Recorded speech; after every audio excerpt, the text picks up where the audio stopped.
শ্যামপুরের এই বাড়িতেই সৌরভ আর রিয়া ছোট্ট একটা অনুষ্ঠান করে গৃহপ্রবেশ করল। ওদের বিয়ে হয়েছে প্রায় 2 বছর। সৌরভ একটি প্রাইভেট কোম্পানিতে প্রায় 8 বছর চাকরি করে নিজের প্রায় সবটুকু জমিয়ে এই বাড়িটা কিনেছে। বাড়িটা বেশ ছোট হলেও প্রথম দেখাতেই রিয়ার খুব পছন্দ হয়ে যায়। জায়গাটাও বেশ নিরিবিলি, কলকাতা শহরের ব্যস্ততা ও কোলাহল থেকে অনেক দূরে। যাক, সব ভালোই ভালোই মিটে গেল। শিফটিংয়ের জন্য অফিস থেকে একদিন ছুটি নিতে হয়েছিল ঠিকই, বাড়িটা মোটামুটি গুছিয়ে তো নিতে পারলাম, নাহলে তুমি একা এত কিছু করতে পারতে না। তা যা বলেছ, তবে রাতের বেলায় এদিকটা একটু বেশি নির্জুম হয়ে যায়, তাই না? আসলে কলকাতা শহরের মতো এত যানবাহন, উঁচু ফ্ল্যাট, শপিং মল, অফিস এদিকটায় তো তেমন কিছুই নেই। আর তাছাড়া এত কমে বাড়িটা যে পেয়ে গেছি এটাই অনেক না। কদিন থাকলে তোমার ধীরে ধীরে সব অভ্যাস হয়ে যাবে। প্রথম রাতটা এই বাড়িতেই সৌরভ আর রিয়ার বেশ নির্বিঘ্নেই কাটল।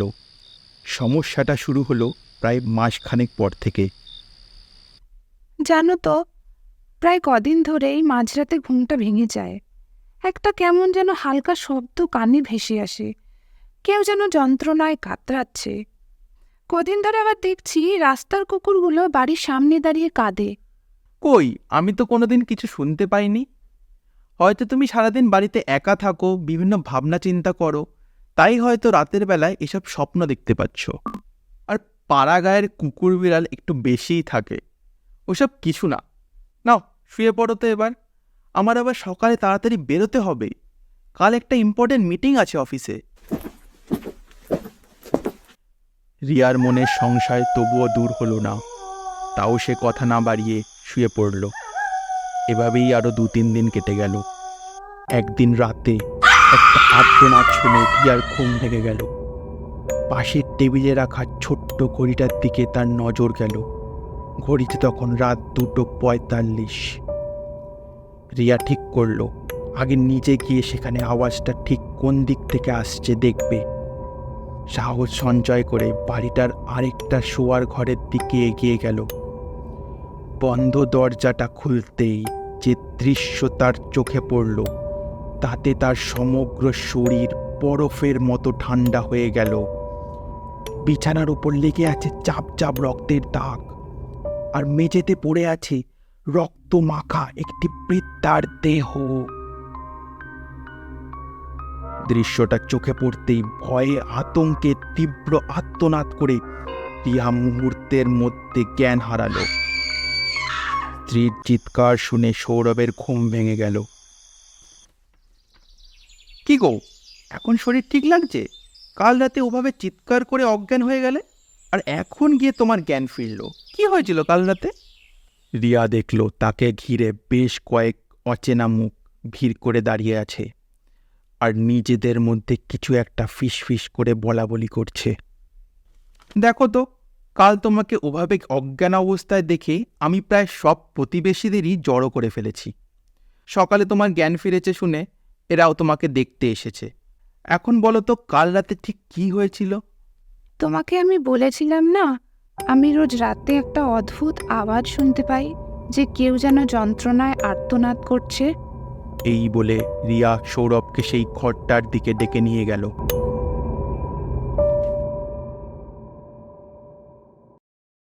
দেখো কেমন রক্ত পড়ে আছে, আর ওই লাশটা।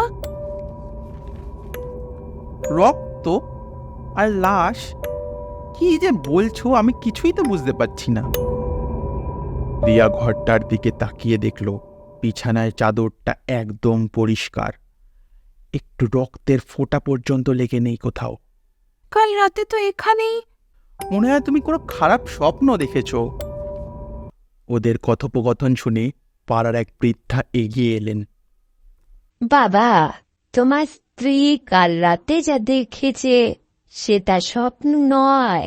আজ থেকে প্রায় 15 বছর আগে এই বাড়িতেই 2 স্বামী স্ত্রী থাকতেন। ওদের সন্তানেরা বিদেশে থাকতো। স্বামী মারা যাওয়ার পর ওই বৃদ্ধা একাই এই বাড়িতে থাকতেন। স্বামীর পৈতৃক ভিটে তাই তিনি বিক্রি করেননি, আর বিদেশে ছেলেদের কাছে গিয়ে থাকারও তিনি পক্ষপাতী ছিলেন না। বাড়িতে একজন পরিচারিকা অবশ্য ছিল।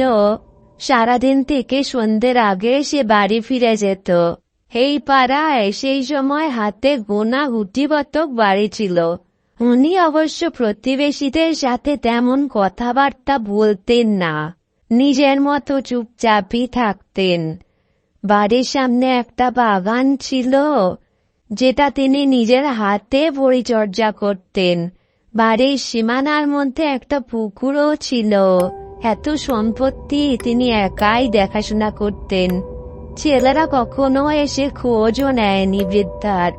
একদিন তার চোখে পড়ল তার বাড়ির পাশের জমিতে কয়েকজন রাতের বেলায় বসে অসামাজিক কাজকর্ম চালায়। তিনি প্রতিবাদ করায় তারা তাকে খুনের হুমকিও দিয়েছিল। ঠিক তার কদিন পরেই এই ঘরটা দেখছো, এই ঘরেই বৃদ্ধার রক্ত মাখা দেহ পড়ে থাকতে দেখা যায়। পোস্টমর্টেম করে জানা যায় প্রায় রাত 2:45 নাগাদ ছুরির আঘাতে বৃদ্ধাকে নৃশংসভাবে খুন করা হয়। তার শরীরে 18টি ছুরির আঘাতের চিহ্ন পাওয়া গেছিল। এরপর বহুবার এই বাড়ি বিক্রি হয়, কিন্তু কেউই এই বাড়িতে বেশি দিন টিকতে পারেনি। হয়তো সেই বৃদ্ধার অতৃপ্ত আত্মাই তার স্বামীর পৈতৃক ভিটে ছেড়ে যেতে চান না।